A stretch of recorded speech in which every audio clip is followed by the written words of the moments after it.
बिस्मिल्लाहिर्रहमानिर्रहीम। Quantum learning academy में आपको खुशामदीद। आज के इस लेक्चर में हम बात करेंगे अबाउट एलिमेंट्स। तो सबसे पहले एलिमेंट्स की डिफिनीशन क्या है, मैंने ऑलरेडी यहाँ पे लिख चुका हूँ कि any pure substance which can not be split into further substances by any ordinary physical and chemical means. इसका मतलब क्या है, तो सबसे पहले एक एग्जांपल से जो है मैं आपको यहाँ पे क्लियर कर देता हूँ कि मेरे पास एक एलिमेंट है आयरन, जो कि बहुत ही फेमिलियर एलिमेंट है, और मेरे पास इस आयरन की जो है इतनी क्वांटिटी मौजूद है, लेट्स सपोज।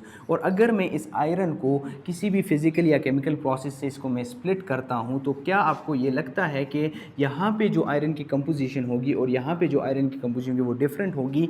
डिफरेंट नहीं होगी, क्योंकि आयरन जो है वो एक ख़ास किस्म के एटम से बना होता है, और इसको जितना भी हम स्प्लिट करेंगे वो वही का रह जाता है, वो वही आयरन ही होता है। तो इसलिए हम एलिमेंट को जो है कहते हैं कि it is actually a pure substance which can not be split into any further substances.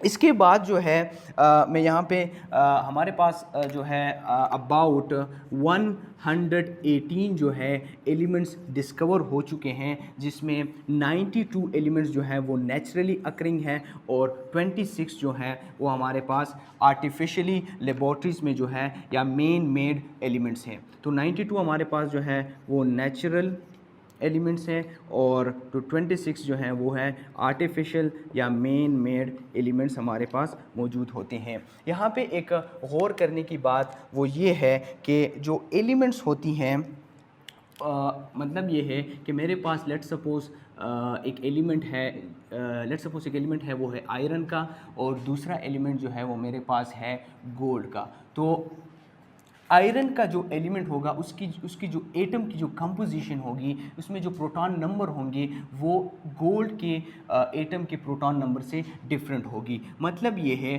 कि सेम एलिमेंट का जो एटम होगा वो एक तरह का होगा, और दूसरे एलिमेंट का जो एटम है वो दूसरी तरह होगा। इसके साथ साथ हम एलिमेंट्स को जो है, चूँकि हमारे पास अबाउट 118 एलिमेंट्स डिस्कवर हो चुकी हैं और पीरियोडिक टेबल में जो है वो उनको पीरियोडिक टेबल में मौजूद हैं, तो इनको हम रिप्रेजेंट करने के लिए सिंबल्स का इस्तेमाल करते हैं। और इस कॉन्सेप्ट को सबसे पहले जो है 1814 में जो है वो बर्ज़िलियस एक साइंटिस्ट थे, जिन्होंने इस कॉन्सेप्ट को मुतारिफ़ कराया कि हम एलिमेंट्स को जो है सिंबल्स के थ्रू रिप्रेजेंट करेंगे। तो सिंबल असल में क्या चीज़ है? तो सिंबल कहते हैं कि any shortest possible representation of element को हम सिंबल कहते हैं। तो symbol any shortest possible representation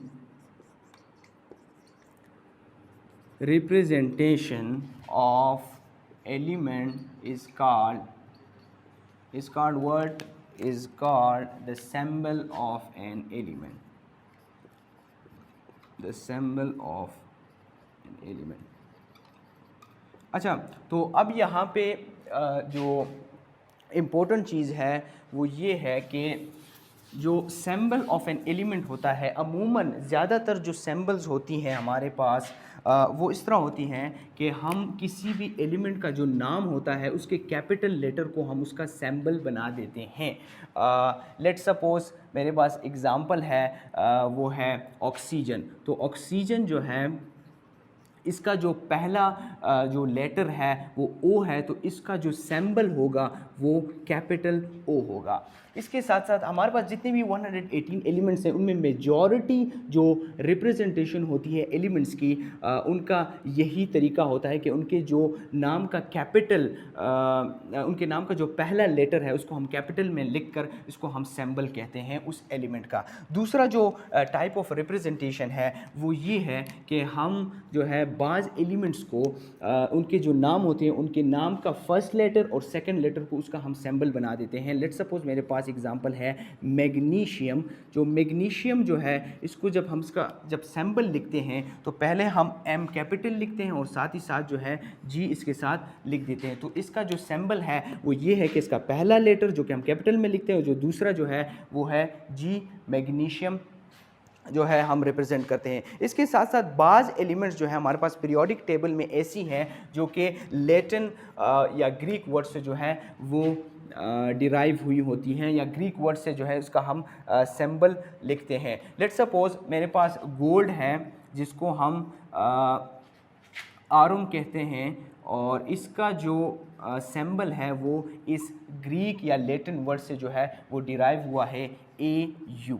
इसी तरह एक और एग्जांपल मैं अगर आपको दे दूं तो वो है हमारे साथ आयरन, जिसको हम ग्रीक या लैटिन वर्ड में फेरम कहते हैं, और इसको हम रिप्रेजेंट करते हैं FE से। सो इट्स अबाउट एलिमेंट क्या चीज़ है, और साथ ही साथ मैंने यहाँ पे एक्सप्लेन किया about the representation of the elements. इंशाल्लाह अगली वीडियो में हम बात करेंगे अबाउट कंपाउंड्स। तो तब तक के लिए खुदा हाफिज़।